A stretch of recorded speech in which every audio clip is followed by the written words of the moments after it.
Dans cette vidéo, on voit une attaque au couteau et on peut voir que le couteau est contre la cuisse et l'autre personne a un skateboard.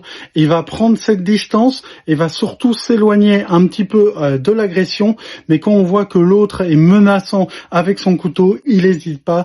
Il lui met simplement le skateboard dans la tête et ça couche l'agresseur. C'est exactement ce qu'il faut faire, même si j'aurais monté les mains un peu plus tôt. Mais en tout cas, c'est top ce qu'il a fait. C'est-à-dire qu'il a gardé ses distances, il a toujours gardé à vue l'agresseur et il lui a explosé la tête avec le skateboard parce qu'il n'avait pas le choix car l'autre avait un couteau et il était menaçant. Quand il y a une main cachée, c'est une main armée et dès qu'on voit la lame et même avant, si on estime qu'il y a un danger, il faut intervenir de façon préventive.